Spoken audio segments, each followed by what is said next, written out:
கீழாயூர்லேருந்து ரகுபதி தான் கேட்குறாரு, எல்லா உயிரினங்களையும் அறுத்து சாப்பிடுகிறீர்கள், ஆனால் மீன்களை இறந்த பின்னால் தானே சாப்பிடுகிறீர்கள், இது மட்டும் என்னன்னு கேட்குறாரு.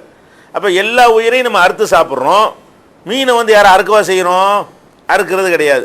செத்த நிலையில் தான் வாங்கிட்டு வர்றோம். 1 2 3 வேண்டாம் உசுரோட வாங்கிட்டு வருவோமே தவிர, உசுரோட வாங்கிட்டு வந்தால் நம்ம அறுக்க மாட்டோம், அதை தான் சாவும். அப்போ செத்து போன பிறகு தான் என்ன செய்கிற, மீனை சாப்பிட்றோம். அப்போ எல்லா உயிரினத்தையும் நீங்கள் வந்து அறுத்து சாப்பிடும் பொழுது மீன் ஒரு உயிரினம் தானே, அதையும் அறுத்து திங்க வேண்டிய, ஆனால் உசுரோட பிடிச்சிட்டு வந்தால் தான் வாங்குவோம், அது நாங்கள் முறைப்படி களிமா சொல்லி அறுப்போம், அப்படி நீங்கள் சாப்பிட்றதில்ல ஏன் அப்படின்னு கேட்குறாங்க.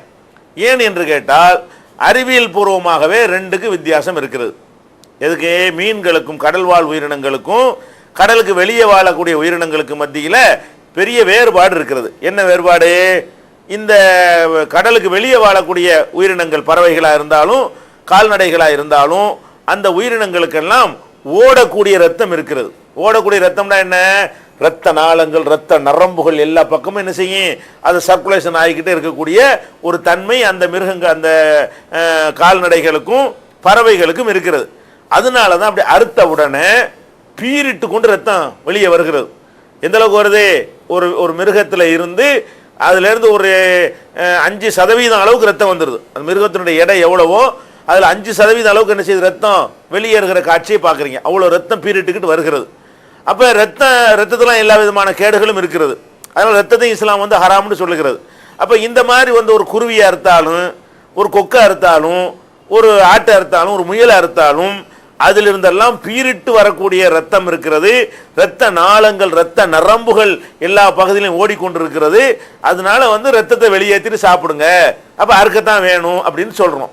மீன்களை பொறுத்த வரைக்கும் நீங்கள் உசுரோட ஒரு மீன் எடுத்துகிட்டு வந்தால் கூட, அது உசுரோட வச்சுக்கிட்டு அது போய் அறுத்தா கூட அதுலேருந்து ரத்தம் கசியுமே தவிர, இறைச்சிகளில் லேசாக கசியுமே தவிர பீரிட்டு வரக்கூடிய ரத்தம் ஏதாவது இருக்குமா? அட்டிக்குமா?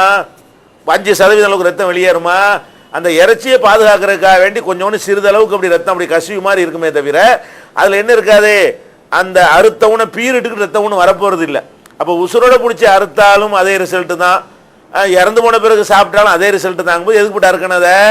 அதனால தான் இஸ்லாம் என்ன பண்ணியிருக்குது, இந்த உயிரினங்களை அறுத்து சாப்பிடுங்க, அந்த உயிரினத்தை அறுக்கிறது வேஸ்ட்டு. அறுத்தாலும் ஒன்று தான், உசுரோட வச்சுட்டு அறுத்தாலும் அந்த தான் வரும். நீங்கள் செத்து போன பிறகு அறுத்தாலும் கூட அந்த ரத்தம் கசிகிற ரத்தம் தான் வரும். அதில் ஓடி பீரிட்டு வரக்கூடிய ரத்தம் வந்து அதில் இருக்காது என்கிற வகையில் இஸ்லாம் வந்து அந்த ரெண்டையும் இணைஞ்சிருக்குது, வேறுபடுத்தி இருக்கிறது. அதனால் அது போக வந்து தாவரங்களில் கூட தானே உயிர் இருக்குது.